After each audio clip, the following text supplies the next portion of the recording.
बिस्मिल्लाहिर्रहमानिर्रहीम अस्सलाम वालेकुम। भाई हजर अस्वद को चूमना, हतीम में जाकर नमाज़ पढ़ना और खाना काबा का बार बार तवाफ़ करना। चले उम्रा जो करते वो कर लेते हैं, लेकिन जो नफली तवाफ़ होता है ना, बार बार तवाफ़ करना हर मुसलमान की अव्वलीन तरजीह और दिल की ख्वाहिश है। जितने लोग भी उम्रे पर जा रहे हैं उन सब ने अपना मिशन यही बनाया होता है कि भाई हम ज़्यादा से ज़्यादा तवाफ़ करेंगे, हजर अस्वद को जितनी बार चूम सकते हैं चूमेंगे और हतीम में जितनी नमाज़ें पढ़ सकते हैं पढ़ेंगे। क्योंकि सीधी सी बात है भाई, जो खाना काबा का दरवाज़ा खुलता है ना, वो माशाल्लाह हमारे जो पॉलिटिशियंस हजरात हैं उनके लिए खुलता है। फिर जो हमारे बड़े बड़े फोर्सेस के सरबराहान हैं उनके लिए वो दरवाज़े खुलते हैं। सदर ममलकत के लिए काबे का दरवाज़ा खुलता है। वो हमारे और आप जैसे गरीबों के लिए कभी वो दरवाज़ा खुलता ही नहीं है। तो अल्लाह ताला को पता था भाई ऐसा भी होना है, ये दरवाज़ा जो है ना सिर्फ वीआईपीज़ के लिए खुलेगा।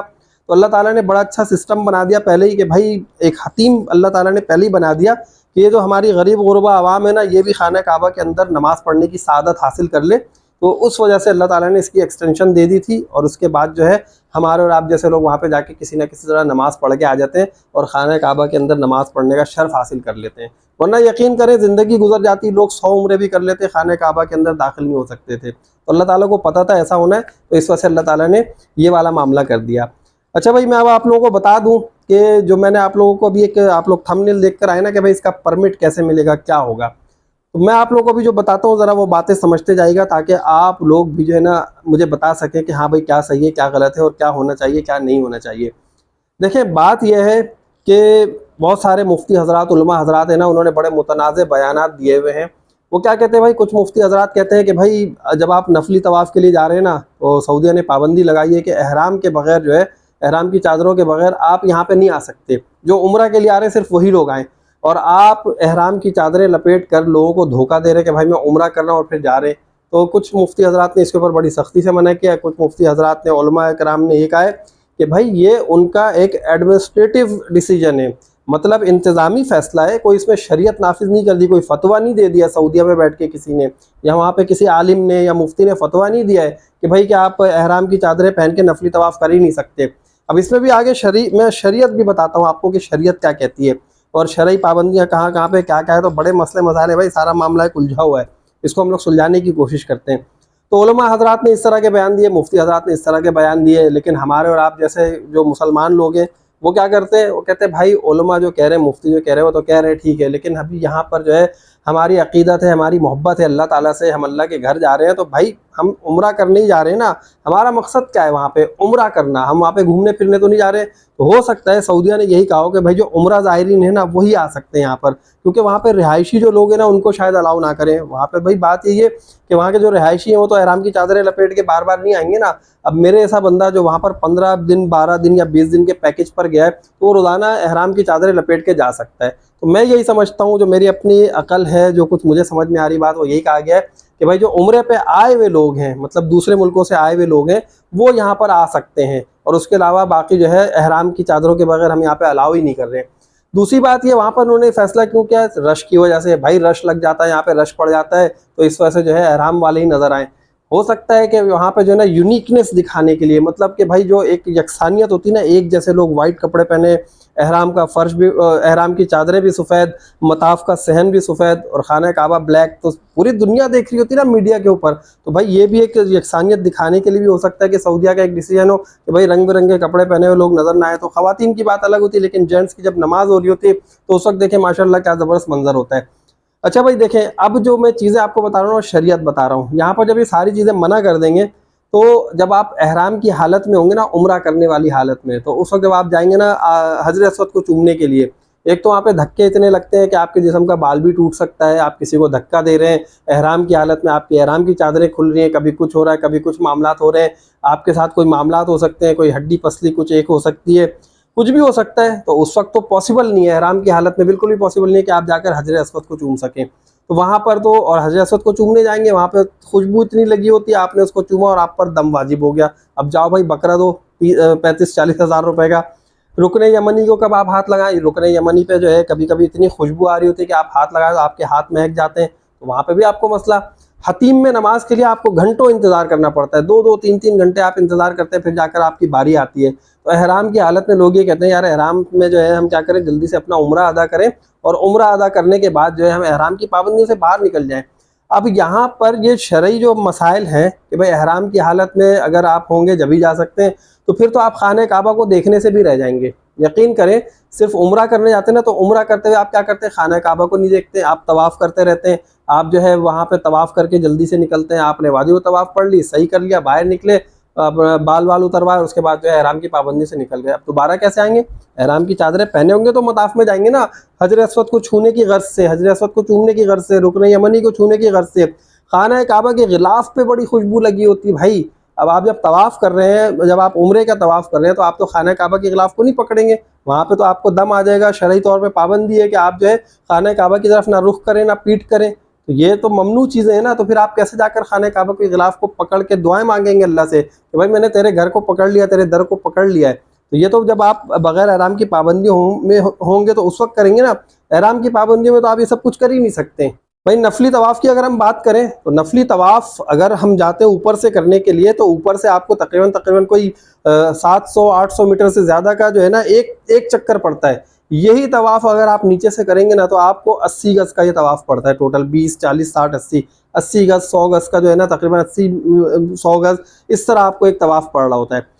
तो आपने क्या करना है भाई, अब यहाँ पे हमें और आपने क्या करना है, हमें और आपने तो भाई तवाफ़ ज़्यादा करना है। अब अगर हम ऊपर तवाफ़ करने चले जाते हैं, तो मेरा ख्याल है चले ठीक है, मान लिया कि एक कदम पे 1 लाख नेकियां मिलती हैं, लेकिन उस 1 लाख नेकी में आप ये कह रहे हैं भाई 7 चक्कर पूरे आए, तो आप जो है किसी ना किसी तरह थोड़ा सा, भाई इंसान है, हल्का फुल्का थकन हो जाती है, कुछ होती है कि यार जल्दी से तवाफ़ मुकम्मल हो, तो इस तरह ख्याल भी नहीं आना चाहिए ना दिमाग में, जहन में, जब आप तवाफ़ कर रहे हैं। तो हो सकता है कि ऊपर से इस तरह के ख्यालात भी आने लगे, जो फर्स्ट फ्लोर है, सेकंड फ्लोर है, या ऊपर जो आपका रूफ है वहाँ पे, तो वहाँ से इतने बड़े बड़े तवाफ़ के चक्कर होते हैं। अच्छा, उसके अलावा एक चीज़ और है भाई, खाना काबा को देर तक देखना है। आप जब वहाँ गए हैं, मताफ के सहन के अलावा आप मुझे पूरे खाना काबा में कोई ऐसी जगह दिखा दें मस्जिद हराम में कि जहाँ बैठकर आप काबा को मुकम्मल तौर पे देख सकते हो। First floor, second floor, third floor, ये वो जितनी भी जगह, कहीं से आपको नज़र नहीं आएगा। स्ट्रक्चर ऐसा बना दिया सारा जो है ना, आपको इतने पिलर्स लगा दिए हैं, इतने बैरियर्स लगा दिए हैं। अच्छा, एक चीज़ और है, बैरियर से मुझे याद आया, ये जो बैरिकेड्स लगाते हैं ना, क्या करते हैं भाई, एक तो बालकनी है फर्स्ट फ्लोर पे जहाँ पे आप खड़े होकर देख सकते हैं, भाई सहन नज़र आ रहा है, सब कुछ नज़र आ रहा है। इन्होंने उससे 10 से 12 फीट पीछे बैरिकेड्स लगा दिए, 10-12 फीट आप यहाँ खड़े और वो आपको जो है ना उस तरफ से नज़र आ रहा है भाई काबा, आप तो देख ही नहीं सकते। फिर अगर आप वहाँ बैरिकेड के पास बैठ गए, तो शुरते आएंगे भाई साहब, आके कहेंगे चलो भाई यल्ला हाजी यल्ला यल्ला, आपको उठा देंगे वहाँ से। आपने व्हील चेयर रखी होगी, व्हील चेयर वाले को बोलेंगे आगे चलो चलो चलो आगे चलो, वहाँ से भगा देंगे। फिर आपको कहाँ भेजते हैं, वो पीछे भेजते हैं जहाँ पे आप नफिल नमाज पढ़ रहे थे, कुरान शरीफ पढ़ रहे थे, वहाँ से तो आपको काबा तक नजर नहीं आता है। अब बताएं तो लोग क्या करें भाई, मुसलमान किधर जाएं? अब इसका सोल्यूशन मेरे पास यही है, मैंने यही कहा और मैंने यही सोचा कि भाई हम जब मदीना शरीफ जाते हैं, तो वहाँ पर हम रोज़ा की परमिट तो बुक करते हैं ना। अब इसी तरह का परमिट जो है खाने काबा में, मस्जिद हराम में भी होना चाहिए, हजर अस्वद को चूमने के लिए और हतीम में नमाज पढ़ने के लिए क्यों नहीं हो सकता है? ये थोड़ी सी मॉडिफिकेशन होगी, सऊदीया की गवर्नमेंट चाहे आराम से कर सकती है, और इसमें रियल टाइम जो है ना इनको अपडेट्स दें। भाई मेरे ऐसा बंदा है, उम्रे पे गया है, वहाँ पे उसने कहा कि यार हजर अस्वद को मुझे चूमना है। हजर अस्वद को चूमने के लिए उसने एप्लीकेशन खोली और हजर अस्वद के सिलेक्शन में ऑप्शन में जाके उसने क्लिक किया। अब वो देख रहा है कि भाई स्लॉट कितनी देर का खाली है, अगले घंटे में मेरी बारी आ जाएगी।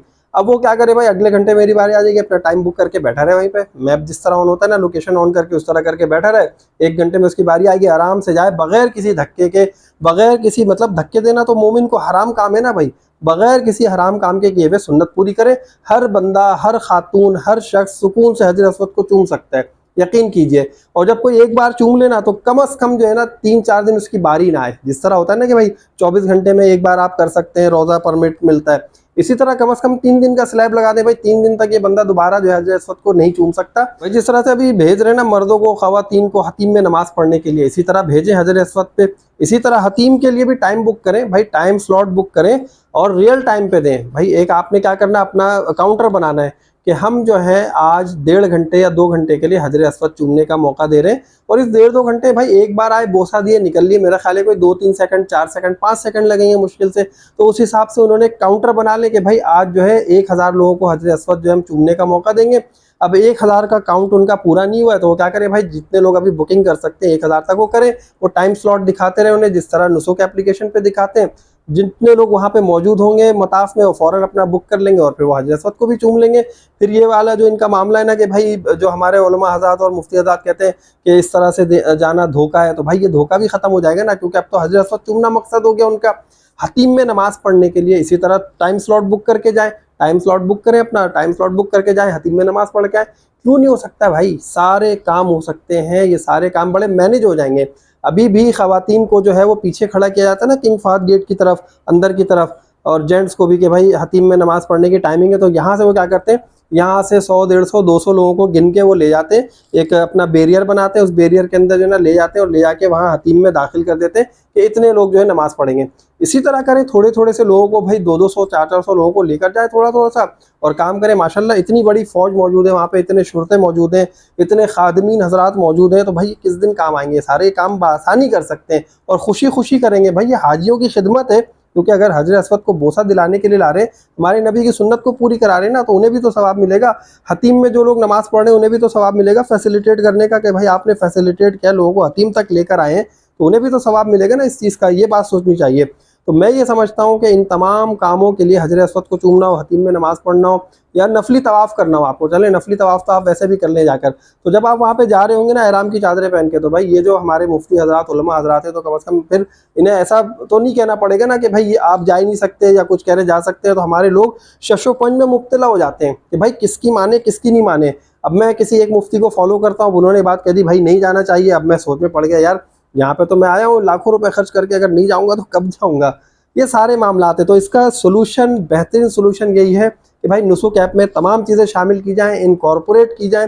इनकॉर्पोरेट करने के बाद जो है ना, इसको इसी तरह से स्ट्रीमलाइन किया जाए जैसे अभी जो है रोज़ा परमिट है। यकीन करें कि दुनिया भर के मुसलमान खुश हो जाएंगे। इस वीडियो को मैं आप लोगों से यही कहूँगा, इंस्टाग्राम पे, फेसबुक पे, जहाँ जहाँ, व्हाट्सएप पे, जहाँ जहाँ आप लोग शेयर कर सकते हैं ज़रूर कीजिए। मेरी आवाज़ जो है ना पाकिस्तानी एम्बेसी तक, सऊदी एम्बेसी तक पहुँचाएँ और सऊदीया की अथॉरिटीज़ तक पहुंचा दें। तो यकीन कीजिए सारे मुसलमानों के दिल की आवाज़ यही है। आप क्या कहते हैं कि आपके दिल की आवाज़ यही है? अगर यही है तो आप कमेंट करके बताएं। मेरी सजेशन, मेरा आइडिया कैसा लगा ये भी कमेंट करके बताइएगा। वीडियो अच्छी लगी तो जल्दी से लाइक करें, चैनल को जिन दोस्तों ने सब्सक्राइब नहीं किया सब्सक्राइब कीजिए, और नेक्स्ट वीडियो तक के लिए मुझे इजाज़त दीजिए। अल्लाह हाफिज़।